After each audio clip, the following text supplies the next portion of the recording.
Okay, perfect. So welcome back to the final class of our three-part cybersecurity series. As you can see on the agenda today, we'll be covering social media safety, security resources, and we'll have a review activity as well as a Q&A session at the end. And just a quick refresher on what we did last time. We talked about different types of scams. So maybe people posing as the IRS, the FBI, the FTC, that would be a government agency scam. Financial institutions, that's going to be your bank, maybe a payment service. Insurance companies, donation organizations, dating sites, and online or phone surveys are just a few of the many types of scams there are. And all of these usually are, I guess, perpetrated in the same way. They ask for certain information, like your name, your credit card, something like that. They try to steal it from you. They enact phishing attempts, which, if you remember what phishing is, it's just asking for information on you. It's personally identifiable information. That's what people are phishing for. We talked about identity theft and what to do if you believe it's occurred to you, and that would be just to go to identitytheft.gov, and that website will walk you through what to do. And always call your banks as soon as you realize this. Put a freeze on your credit as soon as you can, just to make it really hard for somebody to actually use your money after an identity theft has occurred. Online shopping, we talked about how you should always use reputable retailers to avoid getting scammed. And if you do use another retailer or a new one, always check the privacy policy. That's usually going to be in tiny little letters at the bottom of the web page that they have, and they can explain their practices. And always check that little checkout page on the website to see if they're charging you for things you didn't buy, like excess shipping amounts. That's a big scam that people do, especially on eBay. The list price will be $50 or something, and the shipping will be $150. I've seen that a lot. That's to make you think, oh, it's a pretty good deal, but after that shipping charge, you're paying $200 on what originally was supposed to be a $50 item. So just be careful when shopping online, and just the rule of thumb, like I said earlier, just use a reputable retailer, Amazon, consignment stores, grocery stores, nothing. It's a bad idea to use anything that isn't in a well-established brand just because something goes wrong, you can't get in contact with them, or they're just entirely a business to scam you. So without further ado, let's get right into this week's lesson.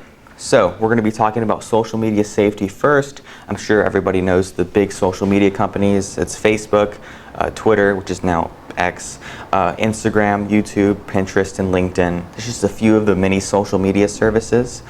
And basically, a social media service is just where you share information and can view other information that other people have shared. So that's the basic, I guess, guidelines of what social media is. So there's tons of these services, but most people use the top three right up here. So just a few rule of thumbs for social media services. The gear icon will almost always be to change your settings for your account, maybe change your email address associated with the account, maybe change your profile picture, stuff like that. The lock icon is going to be for privacy settings. So let's say on Facebook, there are privacy settings that allow you to only share your posts with friends or people you specify, but that is not set by default. That is a setting you have to set manually. So just be careful when you post things, and make sure if you want to have those posts only go to friends or specific people, you check your privacy settings. And that applies for Twitter and Instagram as well. The question mark icon is probably going to be a question and answers page or a help and support page. So if you can't find a specific location on the settings or the lock icon, you can check down where it has the question mark icon. It'll give you some help on how to navigate the website and their privacy practices. So a few social media safety tips. So one is be picky, just kind of like in real life. You wouldn't just befriend anyone. You kind of want to know who they are, and you want to know their motives before you friend them. How did they get to know you? How did they get to know you? You don't know where they come from. Yeah, A lot of the times people just befriend people if it shows up and they're suggested because they want to look like they have a bunch of friends, or it could be somebody who's malicious trying to friend you to get your information. It's kind of hard to tell because I mean you get a lot of both. You get a lot of people who are just innocent and just wanting to add a friend. You get a lot of people who are not innocent who want to steal your information, and there's also bots who are not humans but they also try to steal your information. But those are easier to kind of pick out because a lot of the times they just don't talk naturally. They'll send the same message over and over again. Their profile won't look very human. It'll look like perfect, or it won't look like a real person wrote it. Never post your location. It's really not a good idea to post your location. If you wanted to say where you lived, I would say the most you could put there was maybe Tennessee or East Tennessee. Don't specify cities. Don't specify neighborhoods ever.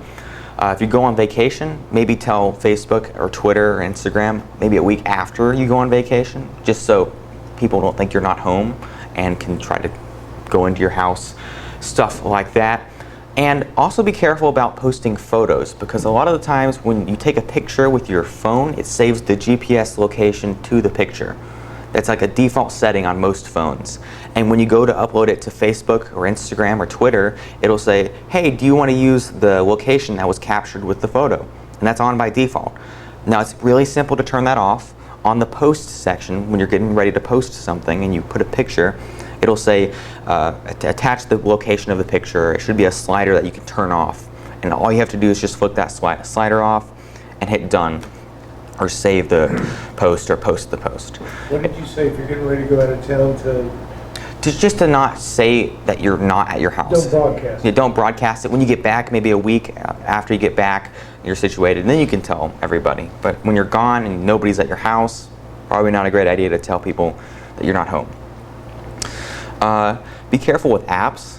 A lot of the times, games, that's a really big perpetrator in this area, will ask to sign in with Facebook or connect to your Facebook account. They'll promise maybe you get free rewards or free endpoints or points in the game. Usually that's just to steal your information, because why does your Facebook account need to be attached to a game? It's not really important. I guess some games could share your progress with your Facebook feed. It's not very important in the grand scheme of things. And this doesn't just go for games. A lot of services will say, do you want to connect to your Facebook account? Some legitimate, some not. The rule of thumb is if you don't want to share a lot of information with the service you're using, don't connect to a social media site like Facebook, Twitter, or Instagram. Because once you connect it, it basically gives people access, or the company access, to your photos, to your name, to your email address, to everything associated with your Facebook account. And if you ever press the connect button when you're connecting a social media site, it'll probably tell you what they're going to look for, what the information you're going to give them is. And a lot of the times it's a lot of information that doesn't necessarily need to go to that person or go to that website. So just be careful when pressing the connect to Facebook button. Yes? when you were talking about the location being attached to photos, the GPS location, whatever, if you wanted to turn that off, that would be in your camera settings, right? Not a Facebook setting. Well, you can turn it off entirely if you don't want to have your GPS location attached to photos. But when you go to post something on social media, you can also just turn it off for the social media site specifically, just so Facebook won't get information or access to your location. And you do that on the Facebook site itself? Yeah, when you go to post, you can do it by going to your privacy settings with that lock I mentioned earlier. But the easiest way is when you post something, it'll give you a little slider that says include location or not include location, and you just turn that off. And that's the easiest way because it's right there in front of you. And if you do want to turn off GPS, they call it tagging on your photos, you can just go to settings and the camera settings, and that would be for an iPhone, just go to settings and then camera. For an Android phone, you would go to the camera and then press the settings gear up in the corner. But you can leave the geotagging on the photo on your camera and your gallery. Yes. But if you're posting a picture on Facebook, it would be on Facebook, and they would give you the option to use location. Yeah, is that right? yeah. When you go to post the picture, Yeah, I've they'll never give you. seen that, but I don't post much. So. Yeah, Okay. and that's only if you attach a picture. And it's a handy feature to have if you're just normally taking pictures on your phone setting in general. I would leave it on. There's no reason to turn it off if you're not going to share the pictures. But when you share the pictures, just make sure you're not giving the app or the website access to the location attached to that picture, if that makes sense to everybody here. Okay, next rule of thumb is to not overshare. Just like if you were meeting a person in real life, you wouldn't tell them about every experience you've ever had, because that's just, you don't have trust with that person, you don't know who that person is. Kind of goes the same with your Facebook profile. If you have it public, that means everybody can see it, and everybody in the world.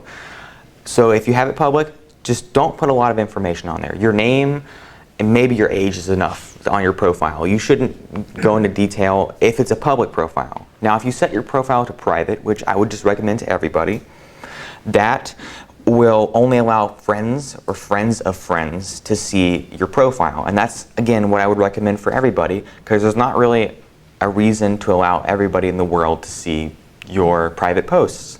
You only want the community around you or just your friends to see them. So if you go to that privacy lock, or the lock setting, or the lock icon, excuse me, and that should take you to the privacy settings, you can just change your account type to private. It'll usually say private, or change it from public to private. But the word private will be used. Again, that applies to Twitter, Instagram, and Facebook.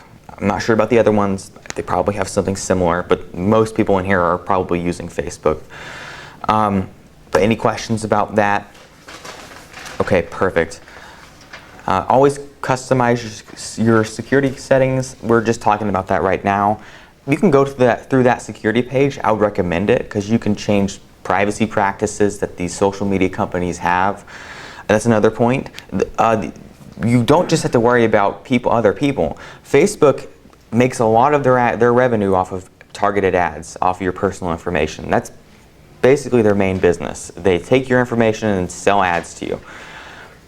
That would be fine if they really told you about that, and they don't. Facebook does not advertise that they're stealing all of your information when you sign up. It says, in all your information, it's safe with us, or something like that. But by default, your information is sold to third parties, and you have ads targeted towards you, and they build a profile on you, and then they know more information about you. And that's just not necessary. So if you go to your security settings once again, or your privacy settings once again, you will probably see turn off personalized ads or something along those lines. And that's going to be on most website or accounts you use in general. Just always turn off the personalized ads option, because it's not really worth it. There's no benefit unless you really like seeing ads that kind of creep you out because they are exactly what you were thinking about. It's just not a good thing to keep on, and always just make sure to go through your privacy settings if you sign up for a new service. But Facebook is by far the worst, and then next would be just to go to Google and see how much information they're storing on you. They don't tend to sell as much information. Google makes more money off their subscriptions and their stuff like that. They're not as bad as Facebook, but they definitely keep a lot of information on you. And the more information you keep offline that isn't important for these companies to hold, the better, because if they do suffer a data breach, they don't know everything about you. So, is there something you can do about the Google? Oh yeah, just go to your Google. If you go to Google, or I think it's It's myaccount.google.com or account.google.com. You can just go through your security settings. It's a pretty easy page to navigate. It's not too hard, but you can go through your security settings and your privacy settings and see if it's saving your location history and your search history and all of that stuff. And I would recommend to turn off the location history. I don't even really know why they have that. That's just I guess, a way to target ads towards you. It's kind of creepy because it basically tracks wherever you go. Like if you take a trip out of your house, it'll save that into its location history. It'll know if you went to the senior center, like sometimes 5 years ago, if you have it set to save that long. So always turn off that our location history. Yeah, go to account.google.com and just turn off the location history. It's not very hard to find. It should be under your privacy settings. Well, you have your family that's wanting to trace you so to know that you're safe. Turning off your location history on Google doesn't necessarily affect that, especially if you're using an iPhone, because iPhones will usually have Find My iPhone on them and Find My Friends on them, and usually that's set up by default to share. But Google location history is not sharing with other people, it's just sharing with Google, and there's no reason to let Google know wherever you've been. Everybody except your family. Yeah, basically, yeah. So if you wanted to share your location or wanted to make sure you were sharing your location, that's something I could help you with after class and for anybody here. But just don't share your location with Google or any big company. They don't need it, really. There's no reason they need it. It's just for targeting ads. Be careful about who can access your contacts. That's another one. A lot of the times Facebook will ask to have all your contacts imported into it, which isn't terrible, but that just gives them more information about who you're friends with, and it gives you really specific recommendations. Again, it's not terrible, nothing you need to be really concerned about, but just be careful if you want to allow Facebook to have your contact access. And if you want to check that setting, all you'll do is go to the settings of your phone, not Facebook, but the settings of your phone, and then you would go to Facebook. It should be an app for Facebook on your settings, and you can turn off contact privileges if it's turned on in the first place, if that makes sense to everybody here.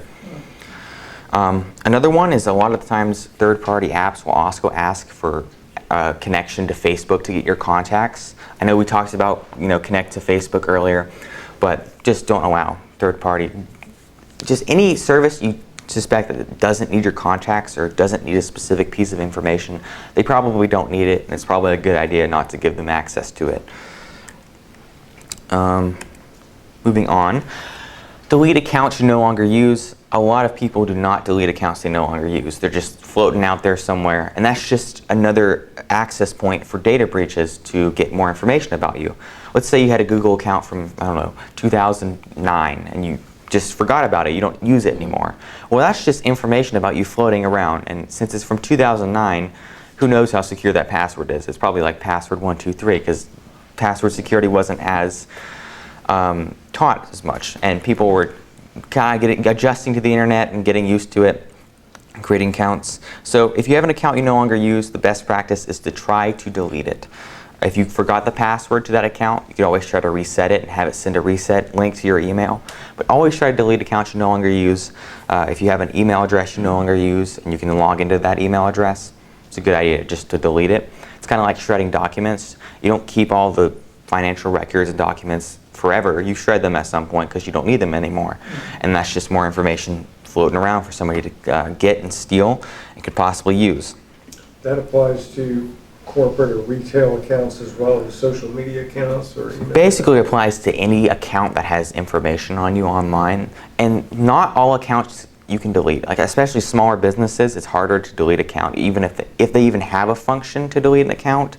And at that point, you could just like email their support and ask them if you could have your data erased from their database.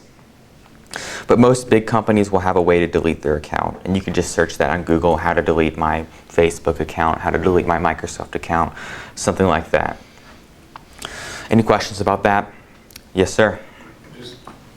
I'm thinking about, how did we talk about just a short time ago, deleting location.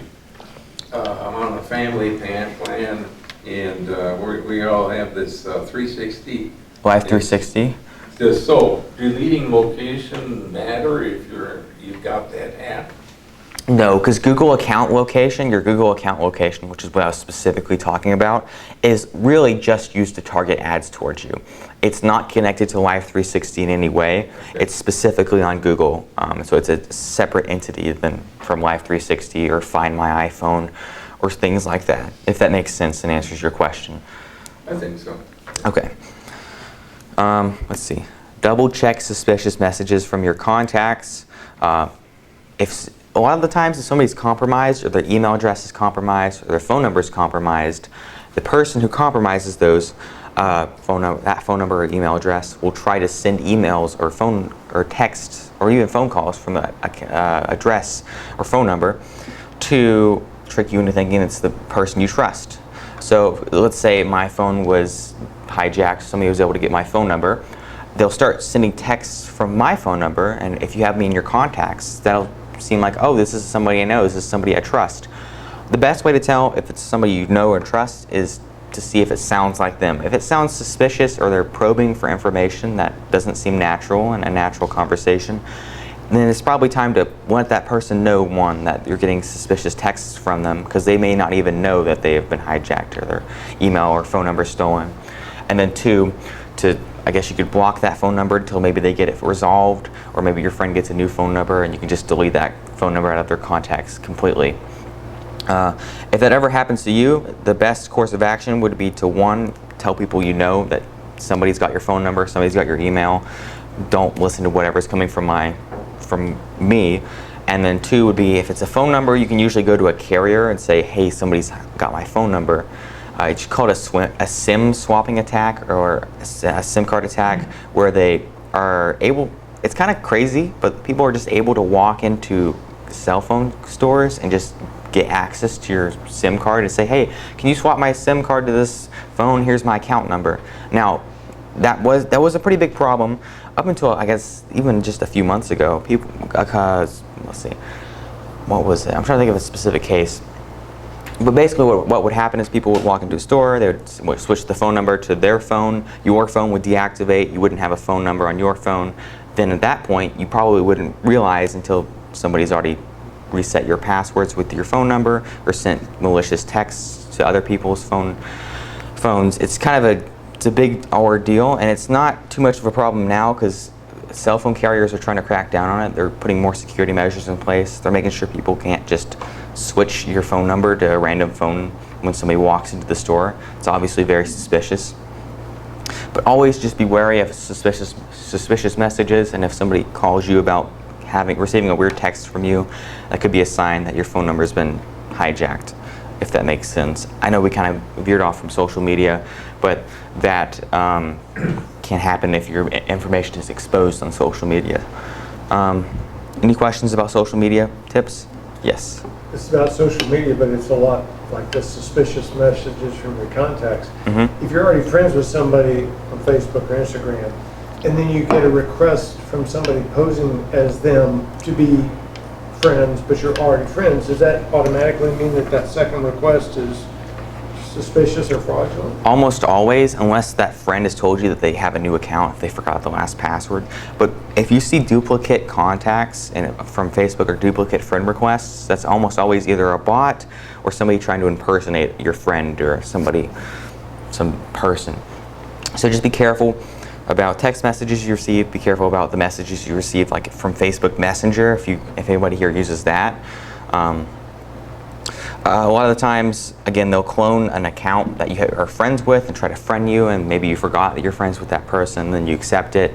So just be careful about accepting friend requests. Always make sure to confirm that that's actually your friend requesting to friend you. You could probably call them, or if you were to talk to them in person, or just look at their profile, look over it and see if it seems right, or see if it is just, sometimes they just add the profile picture to make it look like somebody else, and they don't fill out the whole bio and description, and they don't have years of posts. If they have years of posts, that's probably a good sign that it could be somebody real, but not always, because a lot of the times there's a lot of if and buts in this case. But if you see an account that looks familiar, but you're already friends with them, or you don't think that person would be friending you, just confirm it with that real person from a phone number that you know belongs to them, or an email address that you know belongs to them. And then you can go from there. And if it's not that person, you block them, you can report the account. Usually there's a little 3 dots up in the corner next to a friend request. You can click on that and just say, report this person as spam, report this account as fraud, whatever you need to do just to get rid of that and possibly prevent people from being scammed by that person. Yes, or I think you were first. I was under the impression that Messenger was pretty private and pretty safe. Is that not true? It's not that it's private, it's just that anybody who's friends with you on Facebook can start a Messenger conversation with you. And if you're friends with somebody who's not your friend, then they can start a Messenger conversation and pose as that other person. Unlike with texts, where it's harder to actually pose as another person without actually having their phone number. Anybody can create a Facebook account and put any name under it and put any profile picture under it, because you don't have to be that. There's no background check, there's no checking your driver's license, there's no ID check, which it would be helpful if there was, but there isn't. I was going to ask you, when I meet someone and I give them my number, I take their picture and then put their name and the phone number, so when the phone rings, that picture appears and I know to answer it. Yeah, that's a good thing to do. Keep pictures associated with your contacts. But again, like I said, with Facebook, it's different because anybody can set a profile picture on Facebook. Oh. Yeah. Yes. I was just gonna say, I would assume that Facebook Messenger is just as insecure as Facebook because it uses the same information. Yeah, that's a good point. I was going to mention they had a whole campaign where they said Facebook Messenger is like super secure and everything. I've gotten some. It's debatable. It's pretty debatable. Trusted. I would stick to the default. I mean, you can use third-party messengers if you need to, and it's helpful if you're contacting somebody overseas because you don't have to pay the price for that. But I would stick to the messenger that comes pre-built into your phone, like iMessage for iPhones, and then usually for Samsung phones, it's going to be. There's two options. It's kind of confusing. They put messages and Messenger Plus on there. Sometimes there's two options. SMS text. Yeah, just a normal text message is always going to be better than contacting somebody over an internet chat on Facebook Messenger or on WhatsApp or on Skype, if anybody even still uses Skype. It's not a good idea because anybody can pose as anybody. My question was, we talked about when you get a request to be a friend from somebody you're already a friend with, and so you suspect it's suspicious. What do you do if somebody you're friends with on social media tells you that they got a request from you to be their friend when they were already your friend on social media? So in other words, somebody else is using your information. Yes, that definitely means that somebody's trying to create a spoof account with your details. At that point, I don't know the specific protocol, but I think Facebook would have a report page where you could contact them and say, hey, this person is, impersonating me. They're not me. Is there any way you can remove this account? Or you can always just go to the actual account that's trying to impersonate you and report it. Again, there's always going to be these 3 dots next to it. It's usually 3 dots next to the name or in the top right corner. And you can click on those and press report account or report abuse. And I don't know how quickly. I mean, people always say to just change your password, but I don't know how much that does. Well, if there's a second account with your information, if there's 2 accounts, if you still have access to your account, that just means somebody created a new one and is trying to impersonate you. So if that happens, obviously tell people, hey, I have somebody impersonating me, so don't accept any friend requests from me. And then contact Facebook, like I said, or Instagram or Twitter, whatever you're using. And they usually, after a little bit, they'll take it down because they know it's a bot account. Not always. Again, there's millions of accounts, so it's hard to get through everything. But if you contact them and you tell your friends, I think there's somebody impersonating you, that would be the way to go. And if there's no contact, you can always email the support for Facebook, Twitter, or Instagram. But I do believe there is a built-in system that allows you to report somebody impersonating you. Is there a more secure WhatsApp? It's called Signal. It's a pretty secure messenger. It's a third party, but it's not by a big company. It's supposed to, the whole thing for Signal is supposed to be very private, and it is. I've looked at it. It's end-to-end encrypted, which means that if you're not the computer that the information was sent to, there's no way for you to read it because it's encrypted with a specific key that only the person you send the message to has. If that makes sense. It's kind of a hard thing to dumb down, but basically end-to-end means only one person can receive the message you sent, and that's the person you wanted to send it to, and vice versa. And the company can't even read the messages you send. That's the thing about Facebook Messenger, is Facebook can read the messages you send. It's not end-to-end encrypted, it's only one-way encrypted, which means nobody can intercept the messages, but Facebook can still see the messages you sent, and the person you sent it to can obviously see the message that you sent. And that's a privacy concern, obviously, because you don't want a big corporation looking at everything you send. That's why I would recommend just using texting, or Signal is a good one. Signal is one I've looked at, and you can look at it yourself. It's an app. It's just like WhatsApp, Facebook Messenger, and kind of like Skype. They have a website, but it's mainly an app. I don't think you can message over the web with Signal. But to use it, whoever you're messaging on Signal would also have to have the Signal app. Yeah, that's the problem. Unlike texting, where you can just text anybody with a phone number. So, any questions? I know we went over a lot with social media. It's a lot to cover because there's no there's censorship on social media. They don't allow you to just create any account you want, but it's not very regulated. I mean, you can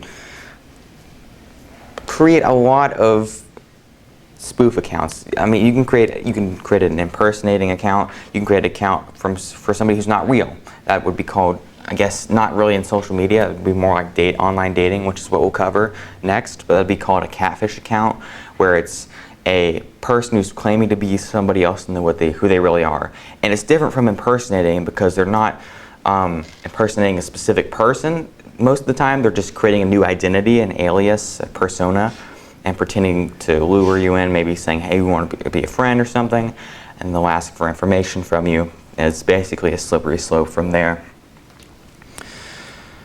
Let's see here. So without further ado, if there's any more questions, we'll go ahead and go on to online dating. So, of course, you've probably heard of a few of these websites. There's eHarmony, there's Match.com, there's a few specifically for senior citizens dating apps. So there's Our Time, Senior Friend Finder, Elite Singles, and Senior Match. Those are just a few. There's a lot of options out there. And believe it or not, this is a really good way to steal information from people and steal money from people, because why do you go to a dating site? You want to start a relationship, and you need to. And most people build a relationship on trust. And if you trust somebody, you're more likely to give them your money and information about you. And that's, again, that's a really big problem. So, anybody have a question about this slide? I know people want to take pictures of it or not. So, as it says right here in big letters, always use caution when dating online. It's like dating in real life. You wouldn't date anybody, and you want to know the person before you do anything. Before you send them money, before you give them information about you.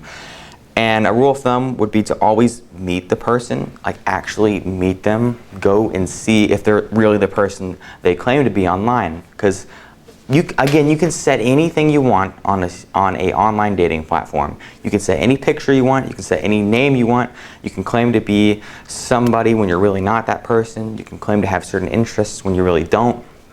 So go out and meet the person and make sure to do it obviously in a public area so nothing fishy goes on. Public, well-lit space. You can go to a library or maybe even a senior center like this would be a good place to meet. You can even video call with them, which I would do. I would prefer you meet them, but if you really can't, you can video call with them and make sure they're, again, who you're dating is actually who you are dating.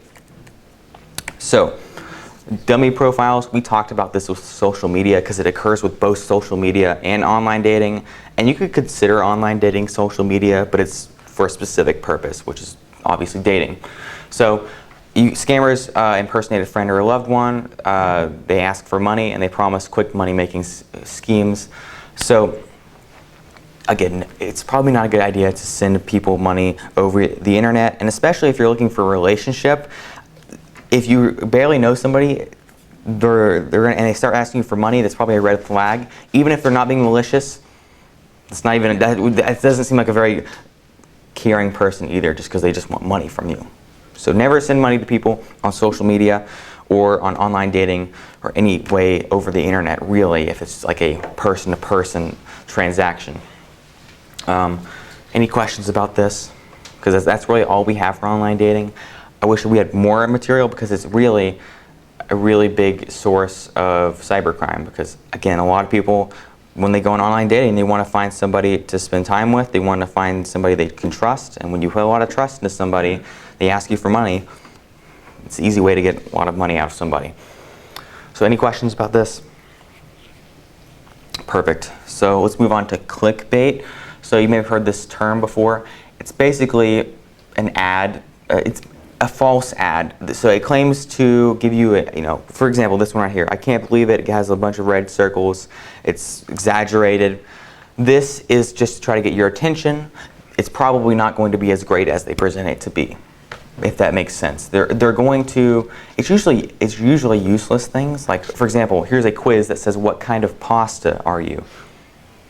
I don't even know what that means. I don't know. I don't need to know. It's nothing that I am concerned about. So just stay away from that. You're not going to gain anything from taking this quiz. It's a waste of your time, and it could be a phishing attempt. They could be trying to get information out of you. Yes. On Google, when you get onto Google, they have all those little squares of information type thing. Is that? Is that like clickbait?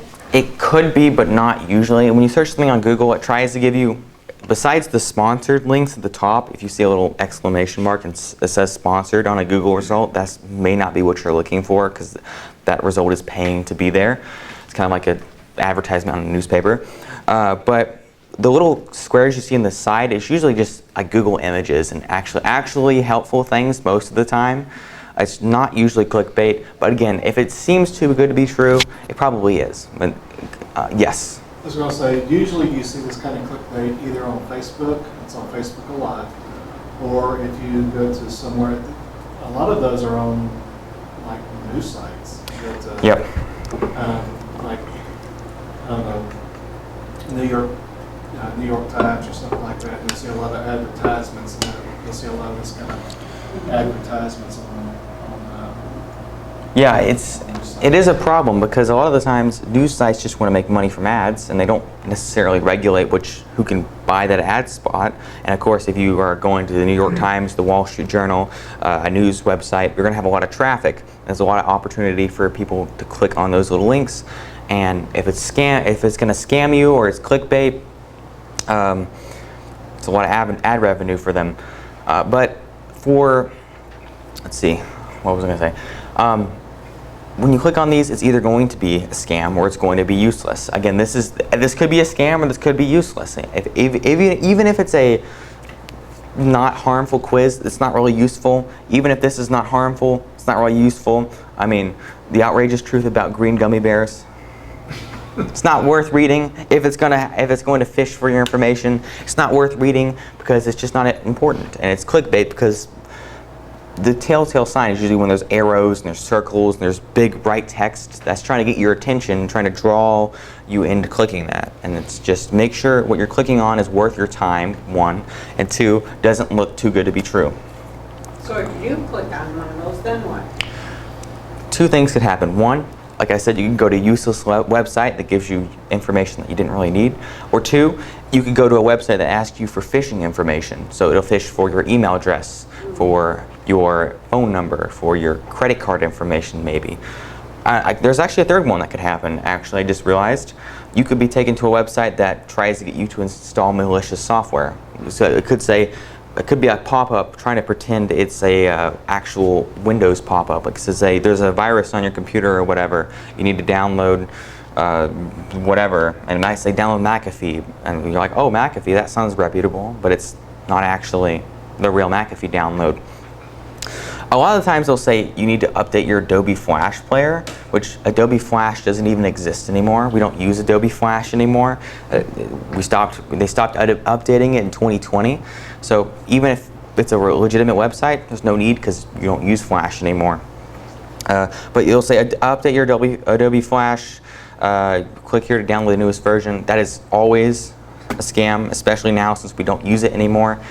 So never update your Adobe Flash, because it's just going to get you to download malicious software that tries to, usually spyware that tries to get more information about you. It could be more harmful than that too. So just be careful with these. Don't click on things that aren't worth your time. Don't click on things that are too good to be true. So another one is a social media scam. It's called the sick baby hoax. It can also come in a variety of different ways. Basically, it claims there is a sick baby, please donate to this cause, or please send me money because my baby's sick. That's a social engineering tactic, if you remember from last time. This is trying to get you to have sympathy. The picture is usually actually stolen from a real person who has a sick baby, which makes it worse, makes it more terrible. But don't like these posts, because if you like them, nothing malicious is going to happen. But if you like them, it's recommended to more people, and then when these people like it, it's recommended to more people, and they get more and more money for something you're not actually donating for a sick baby.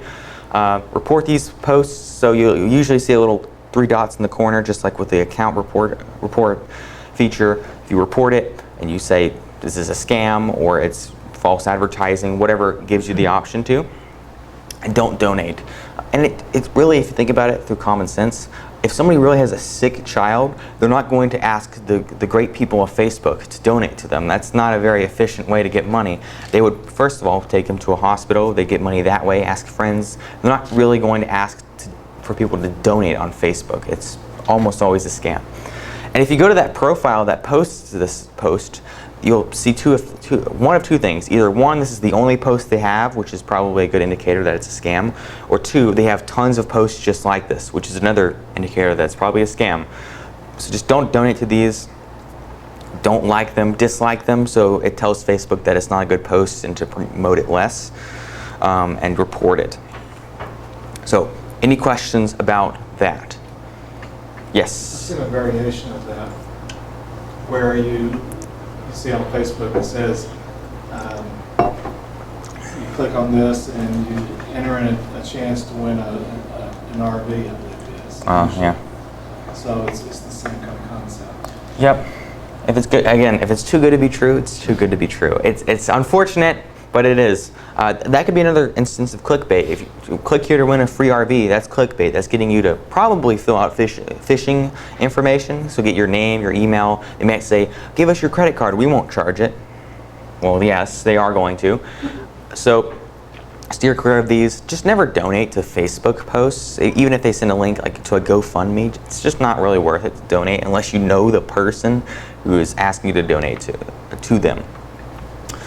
Okay, so we have a quick review session.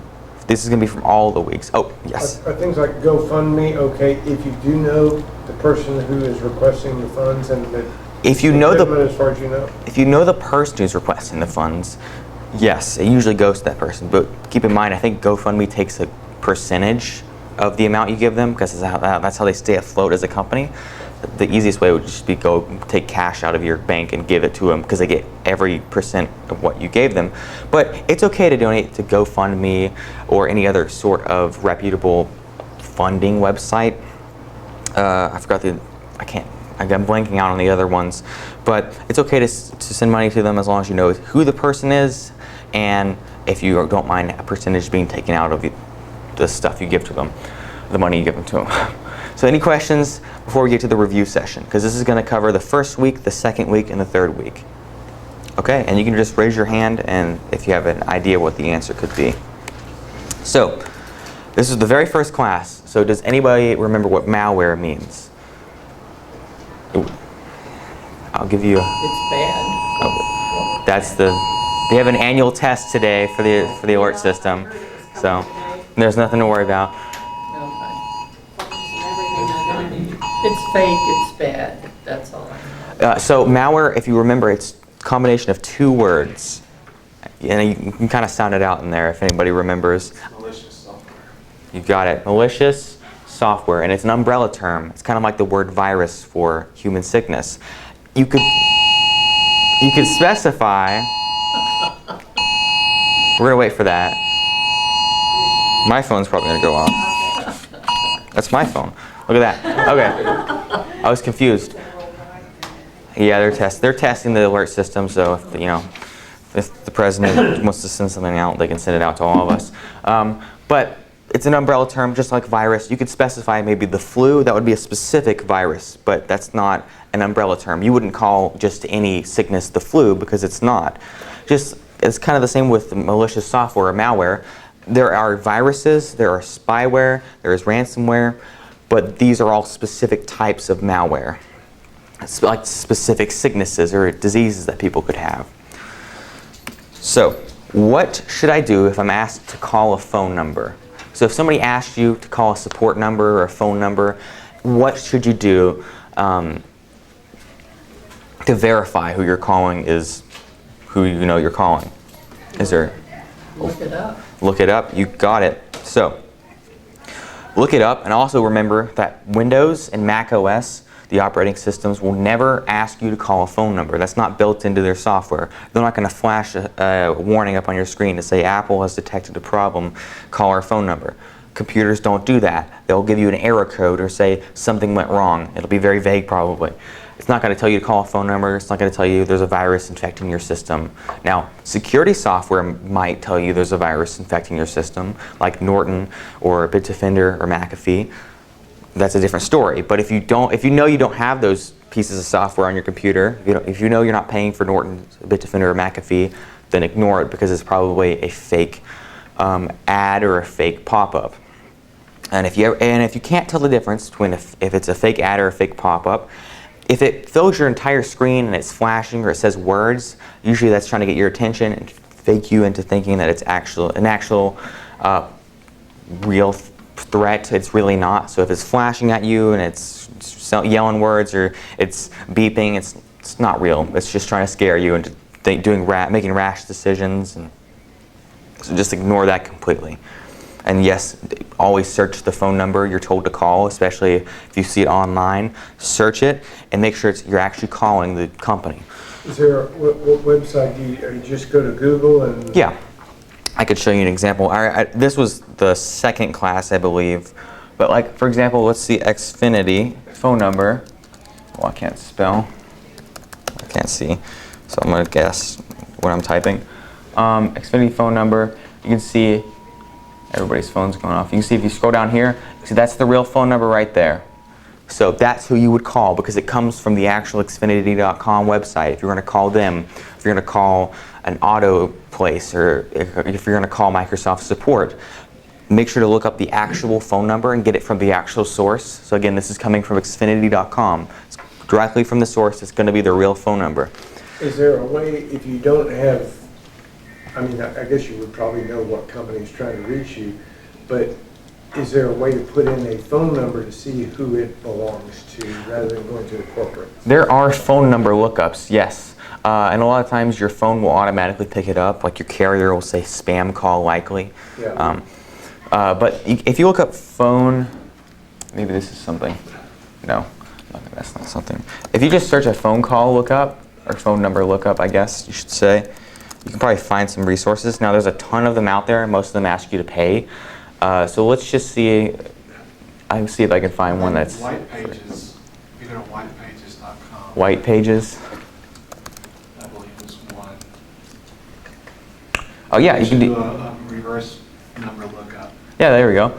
So you can do a reverse phone number lookup. So I could type in my own. See if I'm a scammer. Hopefully not.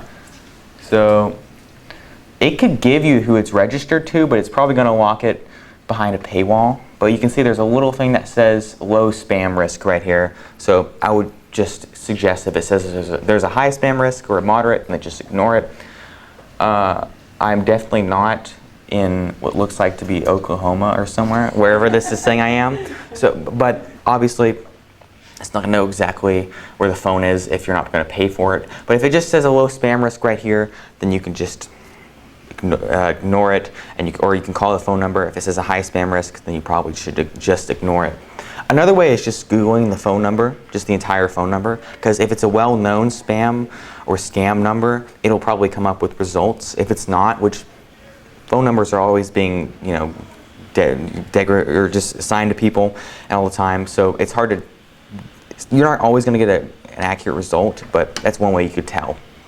And then if you're told to call a phone number and it's not a 1-800 number, for like a big company, then that's another kind of a red flag. Obviously, scammers can get a 1-800 number, but it's generally companies are going to use 1-800 numbers and not local area code numbers. Because I don't know if you remember, but I showed an example. I got a voicemail from Comcast, which I've never had the service. It gave me a phone number to call, and the area code was in Ohio. Xfinity is based in Philadelphia, and they would probably have a 1-800 phone number anyways. So the obvious scam, and the main reason is because I never signed up for Xfinity. So 866 is a prefix is often used so for corporate numbers, right? 866, I believe so. I've heard that. But yeah, just do your research. And again, I would recommend if you need computer help to go to somebody in person, maybe even come to the senior center, because we really don't know who's on the other end of that phone. And even if they are trying to help you, it's just harder over the phone. You have to understand what they're saying, and they could have not know what your computer's saying. It's a lot easier just to go to somebody and see them in person. And again, like I've said a few times, I'm here Fridays 9:30 to 11:30, almost every Friday.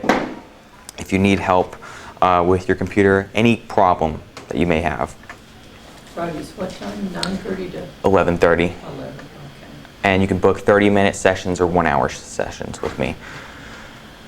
And you can describe any problem, and I will tell you how you can fix it if it comes up the next time, because I am not here to make a bunch of money. I'm here to make sure your problem's solved. Because again, if you go to, it's fine to go like to the Genius Bar or somewhere like that. Again, it might cost money to reserve an appointment for that. Or you go to Best Buy, which I have some insider info that may not be the greatest place to go. The Geek Squad is not the greatest place to go just because of their business practices and how they are in the business to make money. I am not in the business to make money. I'm in the business to help you guys. So if you ever need help, come to me. It's free. You can tip. Of course, I think I'm also in the talks about doing come to house appointments, and that could probably be a charged appointment, but not like a ton of money. Like, I'm not going to charge you $1,000 to come and plug and unplug your computer. That's not going to be, I didn't do anything. I just unplugged it and plugged it back in. So if you ever need help, just come over here. Or I would recommend if you have an iPhone or an Apple device, the Genius Bar is not terrible. I've been there. They're not terrible service. I think it's free for a lot of Apple customers. I think they make it, if you go to the Westtown Mall, I've never been charged to go there. They may suggest to get a charged fix or say just buy a new one. But they can sometimes help you with your problems. So I've had pretty good service from the Westtown Mall. Does anybody remember how long their password should be? Longer than you think. Yes. Do you remember a specific character limit or character amount? 8 or 10. You are very close. It's 8 to 11, and then 12 would be a very secure password. But 8 to 11 is at least, make sure you have uppercase and lowercase symbols, or lowercase and then symbols and numbers included as well, to make it as hard as possible. And then what is personally identifiable information, or PII? We talked about this the very first class. Don't overthink it. It's very simple. It's pretty much in the sentence here. Personal. So could anybody give me an example of personally identifiable information? Your birthday. Birthday. That's a personally identifiable piece of information. Any data that could be potentially used to identify a specific person. Obviously, birthday is one, name is one, age, location, anything that you would think is personally identifiable is probably personally identifiable. Social Security or driver's license. Very personally identifiable, because there's no way to get that messed up. You got the name, you got the driver's license number, you got the social security number. There's really no way to mess that up. So, and that's what you want to keep at all costs from getting on the internet. So, how can I verify if an email is legitimate? So, if I receive an email from a company, how can I verify if it's actually from a real company and not scammers? Does anybody remember how to specifically? Look at the sending address. That's one of them. Check the sender address. If it claims to be from Facebook or Google, it better have an @facebook.com or an @google.com address. If it's from a personal email, like a Outlook, Gmail, or Yahoo, it isn't an actual official email. A few other ways you can check is for spelling errors, because a lot of the times these are poorly translated emails overseas, and it just doesn't flow grammatically. And of course, a big company is going to want to make sure they sound grammatically correct in their emails. Any questions about that before I go into this next part? Perfect. So how can you prevent unknown people from following your social media? We just talked about this today. Do you remember the setting I talked about? The privacy settings. Yep. So if you go to the little lock the lock icon, usually in the corner, you go to your privacy settings. You can only allow friends to follow you, or only allow friends of friends to follow you, or nobody if you just want to have an account to look at social media and not use social media. So there we go. Well, let me ask you a question about that. Sure. If you have friends or friends of friends, but let's say you join a Facebook group that you think is legitimate, because you have similar interests. You're not really necessarily going to be friends with each individual in the group, but you're a No. member of the group. You're a member of the Whether it's group. a public or private group. Yep. So that's okay. Yep, that's not going to put those people in your friends list. It's not going to do that, and they shouldn't be able to view all of your account information. I don't know why there's an S there, but on what Wi-Fi networks should you not send sensitive information over? Public. You got it. Public or unsecured websites, and never send personally identifiable information over them. So that's going to be banking details, your credit card information, your passwords. Just never log in to an account on public Wi-Fi. Try not to. Never make a payment on public Wi-Fi, just because anybody can join the Wi-Fi network. It doesn't have proper security on it, or just like your home. Unlike your home network, which only people with your password can view, it has a different type of security, WAP2. There are a lot of security measures that are in place for those Wi-Fi routers that you have at home, unlike the one you get at a public place, especially at like a football stadium. Got massive public networks there, tens of thousands possibly of people on that network, and of course there's always going to be one person there trying to get information because it's a hot spot, because there's tons of people connected to those Wi-Fi networks. Yes. Let's say you're at a Starbucks and you're using your laptop, and you're using Wi-Fi, but you're using your cell phone as a hotspot for your router connection to the internet. Is that still safe? That's safe. If you're hotspotting to your cell phone, that's using your cell phone connection only. Just like as if you were using your phone. Yep, and your phone is Self okay. signal. Yep, and your self-service is a pretty secure place to send your information over to, because it's really complicated, and it would not be, unless you're the FBI, you're not going to probably be able to get information sent over a cell service, unless you're being watched by the FBI. At that point, you should just give up at that point. There's no hope. They got stuff I don't even understand. So let's see. What should you do in the event that your data has been leaked in a data breach? So what would be the first few steps you would take? Change your password. Change password. Let's say your banking information was leaked. What would you want to do then? Call the bank. Call the bank, put a credit freeze on your account. All of those things are very important to do. So change all your account passwords, especially accounts with the same passwords. Hopefully after this class, you go and change all of your passwords that are the same across many accounts. Because again, somebody gets access to your Google account and breaches the email and password. If it's the same on your Bank of America account, then your bank is compromised. And then if it's the same on your Facebook account, then your Facebook is compromised. And if it's the same on your iCloud account, then your iCloud's compromised and all your pictures can be seen. It's a slippery slope. Do not have the same password for every single one of your accounts. And then, like I said, check your, put a credit freeze, check your credit reports. A lot of the times, if something gets breached, they'll give you free credit monitoring.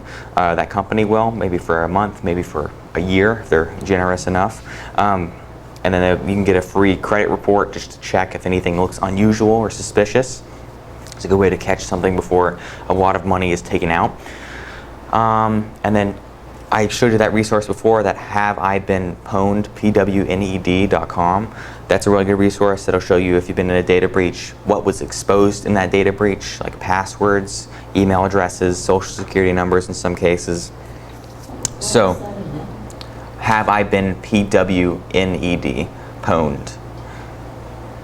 Yeah, it's a kind of it's a slang term for compromised. So, any questions? That's going to actually be the last slide of this entire class. You guys made it. You guys should be experts at this point. So, any questions?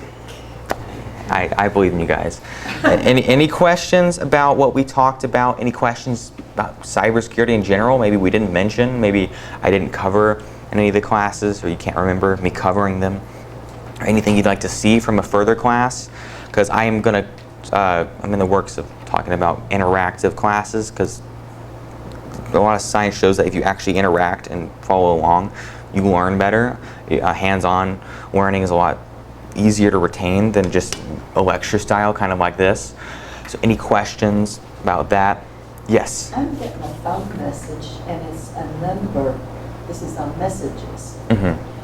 And it's a number like 32665, and it says, oh, you have one new notification, and then it gives this site, but it's fb.com.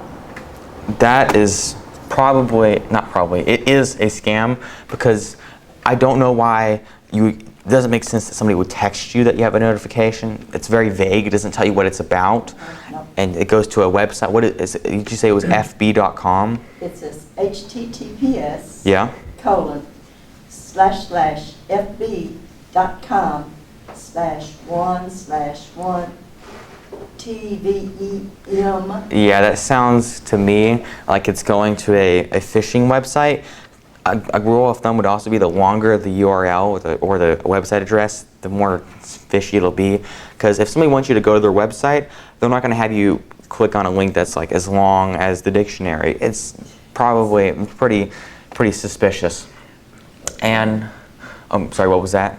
I heard, okay. And then I'm going to send this in your materials to your email. But if you go to a website, it's called virustotal.com. Or is it dot? Yeah, virustotal.com.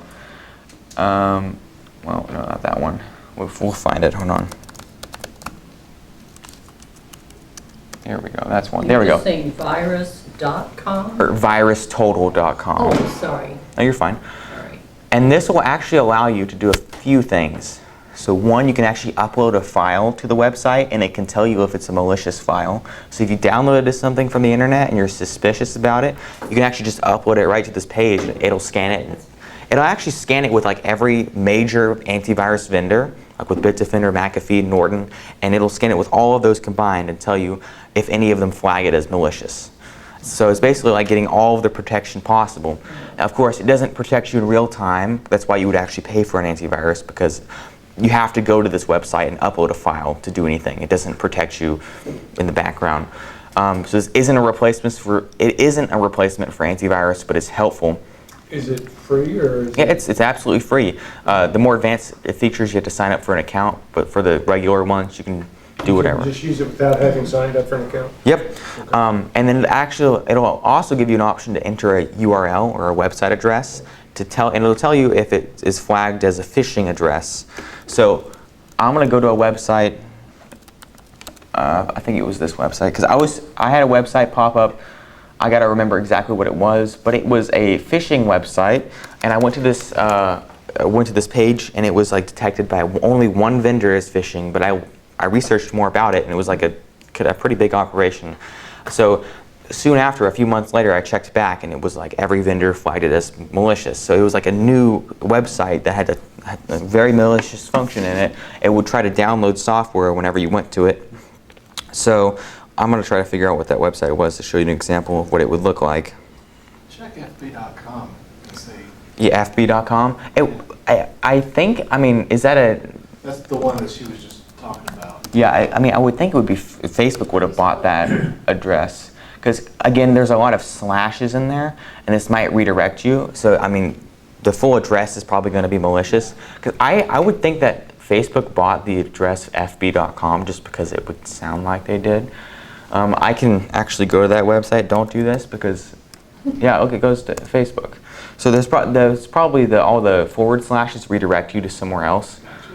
But if you go here, this is a very safe way. It's an isolated or a sandbox environment, like they want to call it, or like they call it, which means that it's isolated from your real computer. It does not harm your computer if you go to a website on this website, if you type it in. So if you ever feel like a website's suspicious or you don't want to go to one, you can just copy it and put it right into here. And you can see it tells you all of the major antiviruses. They tell you if they flag it as a malicious site. So Bitdefender says it's clean. Let's see some more. It has like every single one on here. Google says it's clean. ESET, if you use that, says it's clean. Kaspersky says it's clean. So a lot of the major antivirus software, it's all here. And then some of them are unrated down here. But this is a good way to tell if a website's secure. And if you ever go to a website and you put it in here and you know it's a scam, you can actually just press on one of the X's right here and tell the website that you has found out that it's actually a scam website, and it should report it, and they should take a look at it, and they can possibly figure out if it's a scam website, if that makes sense. You can report it as a scam, and then they can analyze the website and confirm if it's a scam or not. Didn't you say that Malwarebytes is a good thing to use? I used to use it a long time ago, and then I guess I changed, security providers, and that wasn't the only one I used. But it's not really truly an antivirus. You can use it with a separate antivirus subscription, right? Yes, it is one of the only that I know of that you can use alongside your existing antivirus, because usually if you have two antiviruses on one computer, they conflict with each other, they don't work together. They both think they're viruses, and it's not good. This one is specifically designed to work alongside an antivirus. It's kind of like an add-on. It's free. Now there's subscriptions to it. It'll want you to subscribe to the subscription, but you don't have to. And I found the resource very helpful because I've scanned like clients' computers with it, and they had antivirus installed, and it caught like 31 viruses or 31 infections that the antivirus they had did not catch. Granted, the antivirus they had was fishy at best. I mean, it's not a scam, but it was not the best, I would say. But this is helpful if you think you've been infected or compromised, if you feel like something's off, and this will just scan through everything and look for any signs of malware. It's also helpful because it'll catch a lot of things, I guess, that are not very well known, if that makes sense. It'll catch things based on behavior. If it behaves weird, if the program acts weird, it'll catch it, even though it's not listed as malicious software. And it is free, obviously, and it can also be its own antivirus. You can pay the subscription, and it'll actually become a regular antivirus and scan in the background. But if you don't pay the subscription, it just doesn't scan in the background, and that's important because if you don't scan in the background and it only scans when you tell it to scan, and it can miss things that you downloaded. It doesn't have real-time protection unless you start to pay a subscription for it. And we can go to the pricing if anyone is curious about that. So personal pricing. So for 5 devices, it's $100 a year, which is not a little pricier than Bitdefender, which is the one I recommend, which is I think $30 a year for the first year, and then $60 after that. It's for 3 devices. Say that again. Bitdefender. So it's BIT and then Defender, and the website would just be bitdefender.com. As an antivirus. Yep, and just to show you that I'm not like being paid to say this, I have it on my own computer here. Well, it's on the other screen here, but I use it. It works really great. It's caught many things even I didn't know that I had. It's very cheap for what you get. It's rated the highest antivirus you can get, but behind Kaspersky. But Kaspersky, there's a little controversy about it because it was based in Russia, and obviously there's more going on. Privacy practices, we're unsure if they're sending information from us to Russia. Best just to not use Kaspersky at this point. They say they're not sending information, but of course, I mean, why would they tell anybody that they are sending information over there? So Bitdefender, I'd recommend. It is a very inexpensive, like I said, for what you get. Malwarebytes, I would install alongside of it. Because it is a little pricey, because it's not rated the highest as a standalone antivirus, but if you want to pay $60 a month for the basic one they have here, you can always do that. But I'd recommend Bitdefender, and they have a free version for Windows, if you were curious as well. You have to sign up for an account. But so any questions about this? Do you recommend any specific companies for a VPN, and do you need to use a VPN if you're on your home network that's secure with a password? Well, VPNs are more privacy oriented. Yes, they can offer more security, but they're really for if you don't want anybody to see what you're doing, just for privacy's sakes. So you don't need one, and there's no need for it. That's why nobody says you have to have it. It's not as vital as an antivirus or a firewall built into your computer. It's useful if you basically just encrypts whatever you're doing. Yes, it walks behind encryption, so not even your internet service provider can see it. So that would be AT&T, Verizon, Comcast. So if you want to be very private, that is a good way to do it. Also, if you want to watch or access content that isn't available in the United States, you can have the VPN tell websites that you're in Russia or you're in England or wherever you want it wherever you want to be, you can tell websites that you are at that location.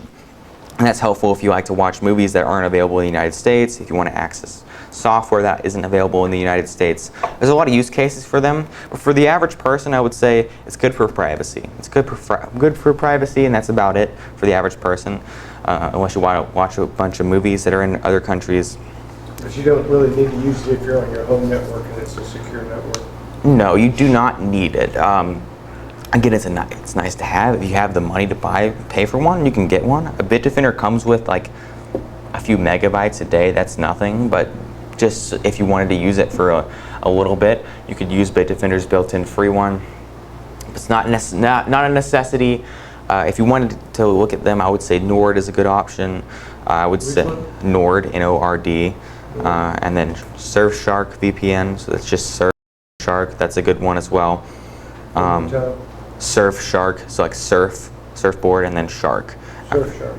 Yep, it's a good one as well. They're all subscription based, so you have to pay a monthly or yearly subscription for the amount you use. I don't know if there's any pay-as-you-go VPNs. I can't think of them as I stand here. I don't think there's any pay-as-you-go ones. Those would be helpful. But these are just a set amount of data you can use per month. Some of them are unlimited amount of data you can use per month. You pay for it, you get a VPN. And VPNs you can turn on whenever you want, turn it off whenever you don't want it. If you're back at the Starbucks and you want privacy, you don't want people seeing what you're doing, and maybe you don't have good cell service to use your phone as a hotspot, VPN is secure enough that way. It would, yes, a VPN would be a good option. I mean, it's always great to not use public Wi-Fi just whenever you can, because I mean, you never know. But yes, a VPN will increase your security quite a bit on a public network just because it encrypts it all. But just try to sparingly not to use a public network. It's just not good security protocol, and a lot of times they're just plain slow. They're not very fast. So, and then keep in mind that a VPN will sometimes bottleneck your speed performance because you're paying for their service and it has to run through a bunch of other things before you get to your website. And especially if you tell it you're in a different country, that'll not significantly if you're paying for a good one, but if you're not paying for a great one or it's just the base plan, it might significantly slow down your speed. Or if at the lowest, it'll slow it down just a bit noticeably.